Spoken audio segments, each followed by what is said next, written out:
Bokaroma TV. Mengapa imam Katolik dilarang terlibat dalam politik praktis berlaku di seluruh dunia? Ini jawabannya. Kita kembali lagi, memang seorang imam Katolik itu adalah a strong sign of unity. Ini pandangan dari sisi Katolik. Itulah yang menyebabkan bahwa gereja di seluruh dunia itu melarang para imam untuk terlibat secara politik, dalam hal ini politik praktis. Ketika Keuskupan Agung Jakarta membuat klarifikasi tentang beredarnya sebuah video yang menyatakan bahwa para uskup se-Jabodetabek mendukung Anies Baswedan sebagai calon presiden RI, berselang itu muncul lagi video dan berita bahwa 70 imam Katolik di Keuskupan Agung Medan mendeklarasikan dukungan bagi Anies Baswedan sebagai calon presiden. Berita itu juga ditepis oleh pihak Keuskupan Medan lalu memberikan klarifikasi. Apa yang menarik dari dua peristiwa dengan daerah yang berbeda, tetapi dia merujuk pada satu kelompok yang sama, yaitu para imam Katolik. Bagi saya ini penting untuk dijelaskan, minimal saya sebagai seorang imam Katolik. Sebagai seorang imam Katolik tentu saya prihatin dengan pemberitaan seperti itu. Pertanyaan kita, siapa pihak atau oknum di belakang berita-berita seperti ini? Padahal seluruh umat Katolik pasti tahu aturan bahwa dalam gereja Katolik para imam atau para romo dilarang terlibat dalam politik praktis. Apakah aturan itu hanya berlaku di Indonesia? Tentu tidak. Aturan gereja Katolik itu berlaku bagi umat Katolik di seluruh dunia, secara spesifik bagi para imam, berhubungan dengan itu tadi, berhubungan dengan politik praktis ya. Jadi dia berlaku di seluruh dunia. Nah, apa yang menjadi pertimbangan gereja? Mengapa para imamnya dilarang untuk berpolitik praktis? Maka pada kesempatan ini saya akan menjelaskan bagaimana hukum dalam gereja Katolik berhubungan dengan politik praktis yang dijalankan oleh para imam. Itu tertuang dalam hukum kanon gereja Katolik. Di dalam hukum kanon itu termuat sampai sejauh mana para romo Katolik terlibat dalam politik itu sendiri. Para saudara, manusia adalah zoon politikon, kata filsuf Yunani kuno Aristoteles. Kata tersebut mendefinisikan bahwa manusia adalah makhluk yang berpolitik, karena dalam berbagai kegiatan sosial kemasyarakatan orang berpolitik, bahkan dalam agama ada kebijakan, dan kebijakan itu dimengerti sebagai politik. Ini dalam arti umumnya. Dan politik itu sendiri dipahami sebagai sebuah ikhtiar untuk mewujudkan kebaikan umum atau bonum commune. Dia mencakup apa yang benar. Jadi wilayah kebenaran, baik dan adil. Bagi siapa? Bagi manusia atau bagi masyarakat. Berpolitik dengan demikian merupakan usaha yang ditempuh warga negara atau kita semua untuk mewujudkan kebaikan bersama atau menciptakan kondisi masyarakat yang terbaik, dan itu yang kita inginkan, di mana tercapai kesejahteraan yang maksimal, kebebasan mengekspresikan hak-hak individu dalam tatanan moral masyarakat yang tertib dan tentunya beradab. Pada titik ini politik bersentuhan dengan etika dan moralitas. Nah, apa yang umum ini kemudian ditarik oleh gereja ke dalam dan dimasukkan di dalam kitab hukum kanon yang langsung berhubungan dengan tugas para romo Katolik. Ini penjelasan umum agar orang tidak memanfaatkan atau memberitakan tentang kegiatan yang seolah-olah ada politik praktis dari para imam Katolik, sebagaimana dua berita yang cukup viral ini tentang para uskup se-Jabodetabek. Saya agak sulit menyebut kata itu, se-Jabodetabek, bahwa para uskup ini mendukung Bapak Anies Baswedan menjadi presiden. Dalam kerangka hukum kanon gereja Katolik itu tidak mungkin atau tidak dimungkinkan, karena ada batasan yang melarang tindakan politik seperti itu. Itu sudah masuk dalam wilayah politik praktis. Jadi sebagai manusia, politik melekat pada diri seorang imam. Karena dia menjadi hak fundamental, maka hak ini tidak diberikan oleh penguasa, Karena INSEE adalah miliknya. Saya pemilik dari hak politik itu. Dalam tataran hukum, hak politik merupakan hukum kodrati, ya orang bilang jus naturalis. Itu hukum kodrati. Hukum positif membuat hukum kodrati ini menjadi lebih jelas, menjadi lebih adil, menjadi lebih benar, dan lebih wajar. Atas dasar itu, maka sebagai manusia, imam juga memiliki hak politik, atau para romo itu memiliki hak politik yang sama dalam kehidupan bermasyarakat dan bernegara. Sebagai warga negara yang baik, setiap romo atau imam Katolik berkewajiban untuk terlibat dalam politik lewat upaya sadar dan bertanggung jawab dalam memperjuangkan bonum commune itu. Dia berjuang untuk melihat kondisi sosial masyarakat. Apakah di sana ada inklusivitas? Apakah benar kebijakan itu adalah pilihan mendahului orang miskin? Apakah hak asasi berjalan dengan baik? Apakah ada solidaritas? Semuanya ini berhubungan dengan bonum commune. Dan itu masuk dalam tugas para imam. Tidak saja sebagai pimpinan sebuah agama, tetapi sebagai anggota masyarakat. Itu tanggung jawab kita semua. Semua cara pikir yang melihat poin-poin yang berhubungan dengan bonum commune ini harus mewarnai cara berpolitik dari seorang imam Katolik. Jadi kanon mengantar dia dalam satu refleksi untuk melihat bahwa ini poin-poin penting yang harus diperjuangkan sebagai anggota masyarakat dari sebuah negara. Nah, berbagai nilai inilah yang menjadi dasar visi politiknya, yaitu membangun suatu tatanan politik yang adil, beradab, dan mengabdi pada kepentingan umum, terutama kelompok masyarakat yang sering terpinggirkan. Di sisi lain, gereja Katolik menyadari bahwa politik dalam arti sempit berarti upaya dan strategi untuk mendapatkan kekuasaan secara legitim. Ini sudah berhubungan dengan politik kekuasaan. Dan gereja menyadari itu. Dia menyadari dari sejarah perjalanan yang dialami langsung.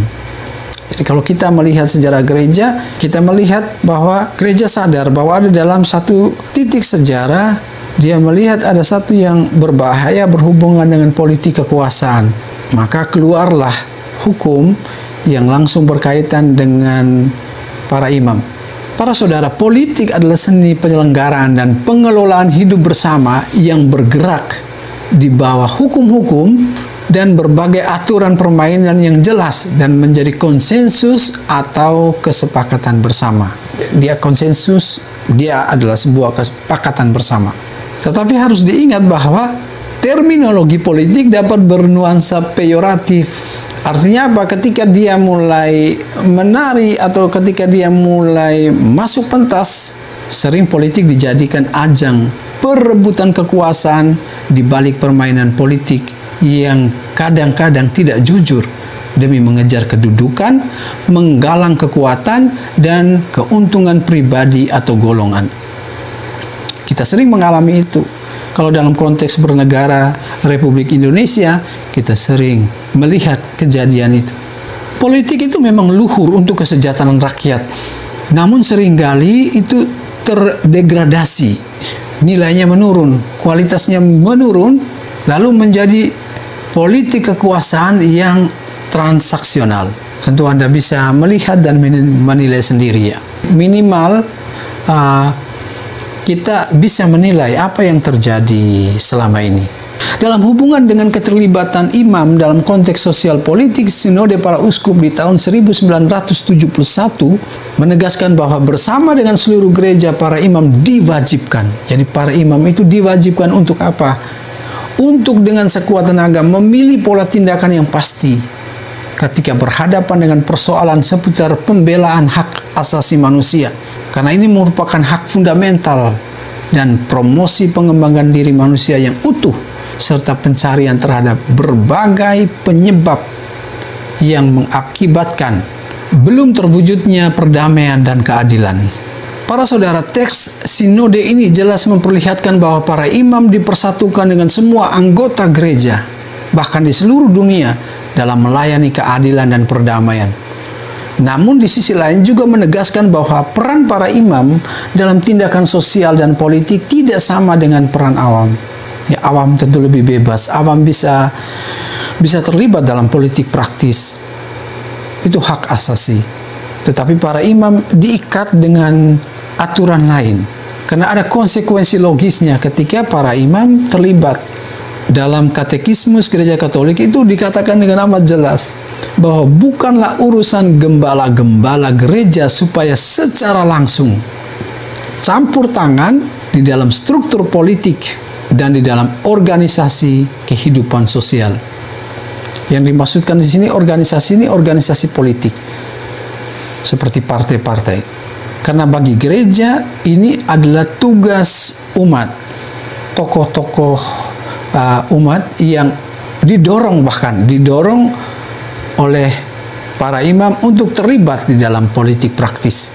Ini termuat dalam Katekismus Gereja Katolik nomor 2442. Anda bisa googling dan melihat itu. Pertanyaan kita, apakah para imam mempunyai hak memiliki pendapat politik pribadi? Tentu ya. Para imam punya hak itu. Seorang imam memiliki hak untuk memiliki pendapat pribadi secara politik dan menggunakan hak suara sesuai dengan hati nuraninya. Jadi dia hanya bisa menentukan itu langsung di bilik suara. Itu hak politiknya. Dia bisa merealisasikan hak politiknya di bilik suara. Tetapi penting untuk disadari bahwa hak para imam Katolik untuk menyatakan pilihan pribadinya dibatasi oleh berbagai tuntutan dari pelayanan sebagai imam atau pelayanan imamatnya. Keterbatasan ini juga dapat menjadi bagian dari wujud penghayatan aspek kemiskinan sebagai imam seturut teladan Kristus. Ketaatan. Di tengah realitas politik, seorang imam harus menjadi a strong sign of unity. Mengapa demikian para saudara? Jadi ketika melihat dia, semua umat itu dipersatukan karena imam dia tidak secara langsung menyampaikan pilihan politis praktisnya. Dia menjadi tanda persatuan yang kuat. Para saudara, lebih jauh dari itu, ia harus menghindari pemberian pilihan sendiri sebagai satu-satunya yang sah.